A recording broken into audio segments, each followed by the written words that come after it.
افریقہ کا چھپا ہوا اسلامی شہر، وہ سکہ جس نے تاریخ کا رخ موڑ دیا۔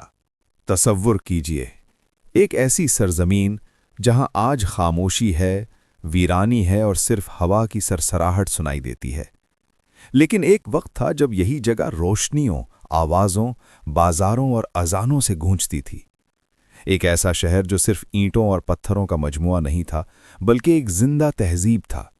ایک ایسا اسلامی شہر جو اپنی دولت، علم اور عالمی روابط کی وجہ سے اپنے دور کا مرکز تھا۔ مگر پھر وقت نے اسے اس طرح مٹا دیا کہ صدیوں تک لوگ اسے صرف کہانی سمجھتے رہے۔ اور پھر ایک دن مٹی میں دبا ہوا ایک چھوٹا سا سکہ ملا، جس نے اس کھوئی ہوئی دنیا کو دوبارہ زندہ کر دیا۔ یہ کہانی ہے ایتھوپیا کے مشرقی علاقے میں واقع اس پراسرار شہر کی جسے آج ہم ہرلا کے نام سے جانتے ہیں۔ صدیوں پہلے یہاں کے مقامی لوگ عجیب و غریب قصے سناتے تھے۔ وہ کہتے تھے کہ یہاں دیو قامت لوگ رہتے تھے جن کی طاقت عام انسانوں سے کہیں زیادہ تھی۔ وہ ایسے بڑے بڑے پتھر اٹھاتے تھے جنہیں آج کے دور میں بھی مشینوں کے بغیر حرکت دینا مشکل ہے۔ ان کہانیوں کو اکثر لوگ محض افسانہ سمجھتے تھے، لیکن ان کھنڈرات میں کچھ ایسا ضرور تھا جو انسان کو سوچنے پر مجبور کر دیتا تھا۔ ان کھنڈرات میں سب سے حیران کن چیز صرف ان کی موجودگی نہیں تھی، بلکہ ان کی ساخت، منصوبہ بندی اور انجینئرنگ تھی جس نے لوگوں کو یہ سوچنے پر مجبور کیا کہ یہ عام انسانوں کا کام نہیں ہو سکتا۔ دوسری حیران کن چیز وہاں کی موٹی اور مضبوط دیواریں تھیں۔ یہ دیواریں صرف رہنے کے لیے نہیں بلکہ ایک مضبوط دفاعی نظام کا حصہ لگتی تھیں۔ ان کی موٹائی اور مضبوطی دیکھ کر اندازہ ہوتا ہے کہ یہ شہر نہایت اہم اور قیمتی تھا، جسے ہر قیمت پر محفوظ رکھا جاتا تھا۔ تیسری اہم چیز وہاں کی منصوبہ بندی تھی۔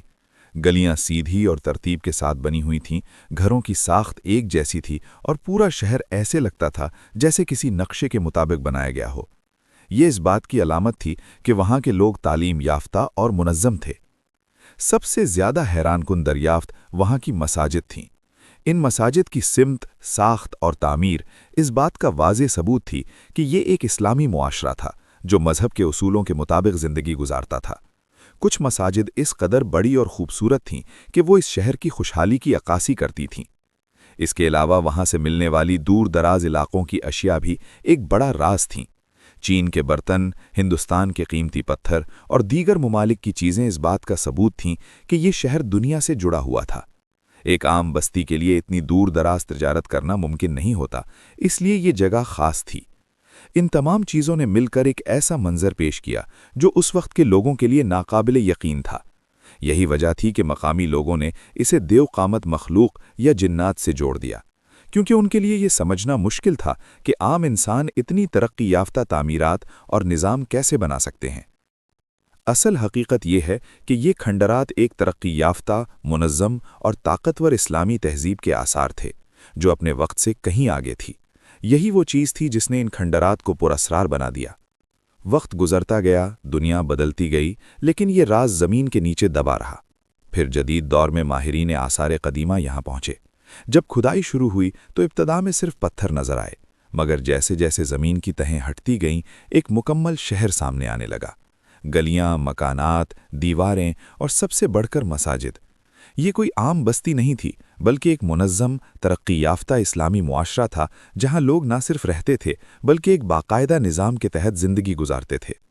یہ لوگ سادہ مگر باوقار زندگی گزارتے تھے۔ ان کے گھر پتھروں سے بنے ہوتے تھے، مضبوط اور خوبصورتی سے تراشے گئے۔ گھروں کے اندر صحن ہوتے تھے جہاں خاندان اکٹھا ہوتا تھا۔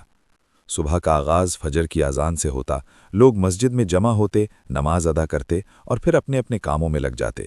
مرد تجارت، دستکاری اور سفر کے لیے نکلتے، جبکہ خواتین گھر کی ذمہ داریوں کے ساتھ ساتھ ہنرمندی میں بھی مہارت رکھتی تھیں۔ بچے تعلیم حاصل کرتے، قرآن سیکھتے اور اپنے بڑوں سے زندگی کے اصول سیکھتے تھے۔ یہ شہر صرف عبادت اور روزمرہ زندگی تک محدود نہیں تھا، بلکہ یہ ایک بڑا تجارتی مرکز بھی تھا۔ یہاں کے بازار ہمیشہ مصروف رہتے تھے۔ مختلف ممالک کے تاجر یہاں آتے، اپنی زبانوں میں بات کرتے اور قیمتی سامان کا متبادلہ کرتے۔ چین سے نفیس برتن آتے، ہندوستان سے قیمتی پتھر، یمن سے شیشے کے برتن اور خلیج فارس سے مختلف اشیاء۔ اس شہر کے لوگ افریقہ کا سونا، ہاتھی دانت اور خوشبوئیں جمع کرتے اور انہیں دنیا بھر میں بیچتے تھے۔ یہ ایک ایسا معاشرہ تھا جہاں مختلف ثقافتیں ملتی تھیں،